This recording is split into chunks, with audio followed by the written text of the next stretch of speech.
March 6th, 1836. The 13th day. It is the hour before the cannon. Inside the walls of an old Spanish mission in San Antonio de Bexar, somewhere between 180 and 250 men are awake, or pretending to be. One of them is a former congressman of the United States. He had been famous in Washington. He had been famous in the newspapers. He had been famous in books written about him while he was still alive. He had lost 2 elections, and 8 weeks ago, in a country he had only just arrived in, he picked up a rifle and signed his name to a fight that wasn't his. A man beaten at the ballot box could have gone home. He is on this wall instead, about to die. The question that runs the whole hour is the simplest one. Why? Long before there was a congressman or a celebrity or a martyr, there was a barefoot boy in East Tennessee. David Crockett was born on August 17th, 1786 in Greene County, on the wrong side of the Appalachians. His father was a Revolutionary War veteran who had marched with the Over-Mountain Men at the Battle of Kings Mountain, and who failed at almost everything he tried after.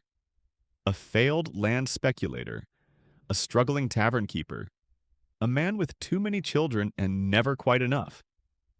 There was no school for the boy. There was a rifle put in his hands when he was 8 years old. By the time he was 12 or 13, he had run away from home over a beating, and he spent close to 2 years drifting on foot through Tennessee, Virginia, and Maryland, sleeping rough, taking work where he could, learning to read men and country the way other boys his age were learning their letters. He came home as the same person he would be for the rest of his life. Self-taught, plain-spoken, stubborn in a way that would make him impossible to manage.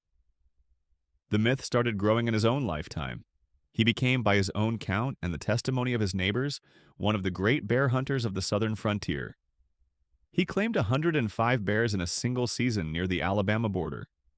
He killed, by another count, something like 125 between 1825 and 1834. He could tell a story. He could shoot. He could outlast most men in the woods. Long before he was a politician, he was a tall tale, and we should hold the two apart from each other from this point forward, because the Davy of the almanacs is going to fight an alligator and ride a comet, and the David of the historical record is going to do something quieter and braver and ultimately worse for him. In September of 1813, at 27 years old, he enlisted as a scout in the Creek War. He served under Colonel John Coffee and marched into what is now Alabama. He was at TSHA. He was there for the burning of a creek town in which more than 200 men, women, and children were killed in a single morning. He never wrote about it the way a glory hunter would. The line of his that survives, used about that day, is grim and short. "We now shot them like dogs." That line matters more than almost anything else in his early life. Hold on to it. The folk hero is being built in real time, in newspapers and bar rooms across the country. And the man underneath the folk hero is starting to gather something it is going to take him 15 more years to spend. A folk hero in this country is the kind of man you send to Washington. He went. In 1827, the wild bear hunter from West Tennessee walked into the United States House of Representatives, and the city did not know what to do with him. The coonskin cap and the buckskin shirt were partly genuine and partly performance. By then, he understood better than most that the version of him in the papers was its own kind of weapon. He used it. He played up the frontiersman in the hallways and the chambers, and when he spoke, he did it on behalf of the poorest people in his district. Frontier farmers trying to hold the land they had cleared against speculators and absentee owners who had the law on their side. That was supposed to be Andrew Jackson's fight, too. They were from the same state. They were both supposed to be the voice of the common man. They were not, it turned out, going to stay on the same side. The break came on a single issue. In the spring of 1830, Andrew Jackson's administration pushed the Indian Removal Act through the Congress. The bill authorized the president to negotiate, and in practice to force, the displacement of tens of thousands of Cherokee, Creek, Choctaw, Chickasaw, and Seminole people from the southeastern states. It passed the House by a margin of 5 votes. Every other member of the Tennessee delegation voted yes. David Crockett voted no. He stood on the House floor on May 19, 1830, and made a speech that historians have been arguing about ever since. He framed his vote in plain language. He said he could not justify it to himself. He said he would rather be politically buried than morally damned. Now look back at TSHA, the man who had seen what removal by force actually looked like in a single morning in 1813, was now the one Tennessean in Congress who would not put his name to it in 1830. It cost him everything. He was defeated in 1831. He clawed back his seat in 1833 as an anti-Jacksonian. He was defeated again in August of 1835 by a man named Adam Huntsman in a campaign he never really had the funds or the machinery to win. He was 49 years old, broke, and out of office. The line that he is most famous for in life, the line every American thinks they know, belongs to this moment. To his district, he is said to have told them, "You may all go to hell, and I will go to Texas." It shows up in farewell party accounts in Memphis. It shows up in newspapers in 1836. The exact wording is, honestly, contested. It has been polished by decades of retelling, but the substance is the same in every version. A beaten politician points himself west, toward a piece of land that is in the middle of a revolution, and he means it. On November 1st, 1835, he left home in West Tennessee with 3 other men. By the middle of November, he was in Little Rock.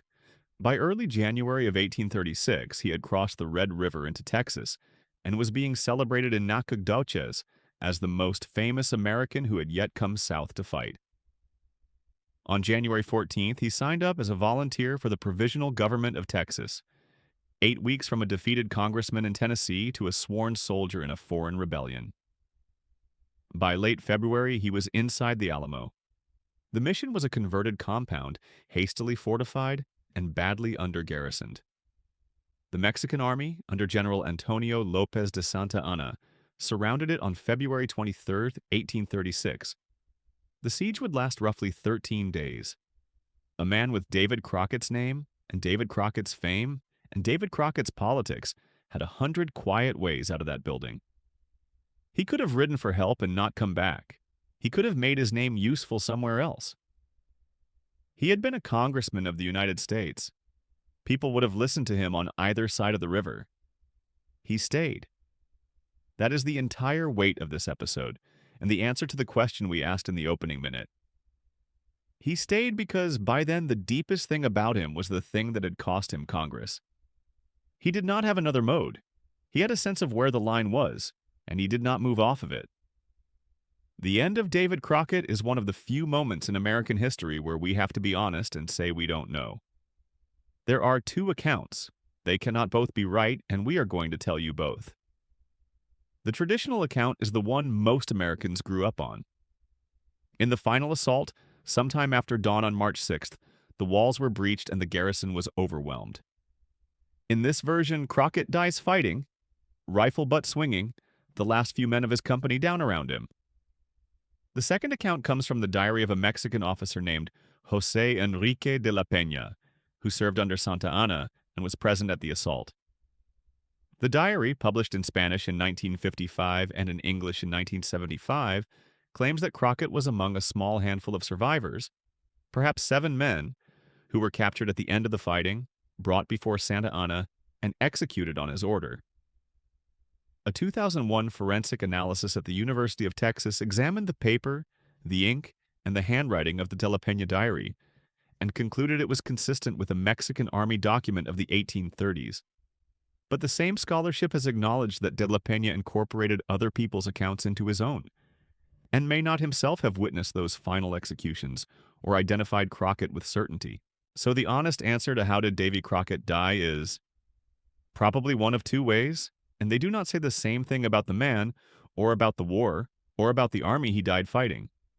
The one piece that survives either telling, fighting to the last, or captured and shot, is the one piece that mattered to him in the first place. He chose the wall.